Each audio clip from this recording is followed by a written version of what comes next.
Missing in America began with a simple but powerful question posted to Facebook. Do you know anyone who has simply vanished? The overwhelming response led to an ongoing digital series and an award-winning podcast that's featured more than 550 missing people. In some cases have actually been solved through the attention and tips generated by the coverage. The podcast is now in its fourth season with Dateline's Josh Mankiewicz bringing his very distinctive storytelling to every case. And Josh has made the jaunt from the left coast to join us this morning to tell us all about it. First of all, congratulations. I mean, 300 people, if I understand it correctly, 300 people have been found. Well, 300 people have been found, not all of them in one piece. Sure, but 300 stories. Yes, 300. Look, sometimes what the families of the missing go through are worse than what families of people who've been murdered go through, because the unknown. You don't know. If you have a grave, if you have the knowledge that your loved one's not around anymore, you can deal with that in your life. Not necessarily move on, but maybe move forward. But if you don't know, if you're thinking maybe there's something else we could have done, maybe they don't know we're looking for them, maybe they're being held prisoner somewhere. These are the places that people's minds go to.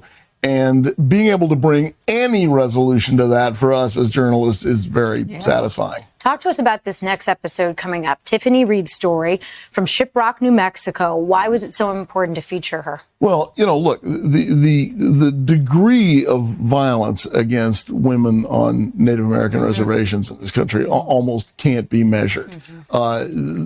She was walking to school. She vanished. Some of her stuff was found. Then a few years later, her family thought, she's listed in NCIC. Everybody's looking for her. It turned out she wasn't. She'd somehow gotten washed out of that system.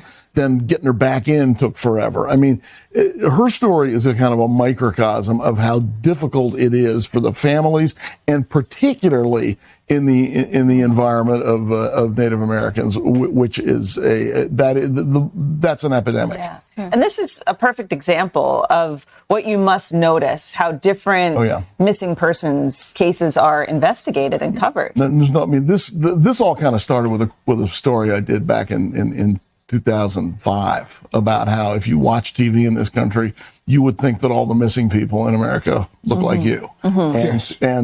And that wasn't true then. It's not true now.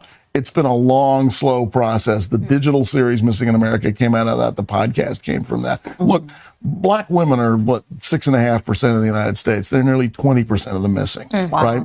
Not only is that not getting covered, it's not getting dealt with. So it has been and remains an enormous problem. Another episode this season, it kind of blows your mind. You discover that you actually may have crossed paths with a victim when you were covering politics for ABC back in the day. In 1980, I was an off-air reporter, and I was covering the congressional and Senate races in Washington. And a woman, there I am, very serious. And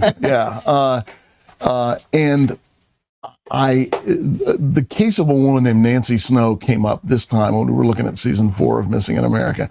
I had this weird feeling that I'd run across her tracks somewhere. She was working for the Republican National Committee back in 1980. She was doing Senate races back then. I can't say we met her. I unquestionably, may have been in the same room with her. Then later, when I was a local reporter in Washington, D.C., I might have covered her missing persons case because it was in Annapolis.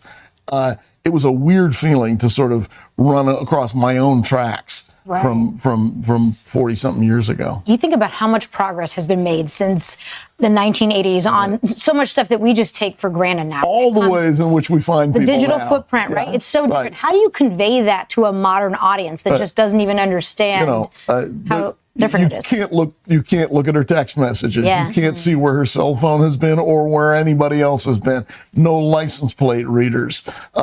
All of the sort of digital signatures that we all leave behind, that we all sort of take for granted in modern crime fighting, don't exist anymore. It was a different world, and you rely on things that change the most, like people's recollection. Yeah. You know, was that Tuesday or was that Thursday? You know, I don't remember what happened. Josh, thank you. Thanks for all the work that you do. Thank you, guys. Bringing all of these families closure for so many years now. And remember, you can listen to new episodes of Dateline, Missing in America, every Tuesday, wherever you get your podcasts.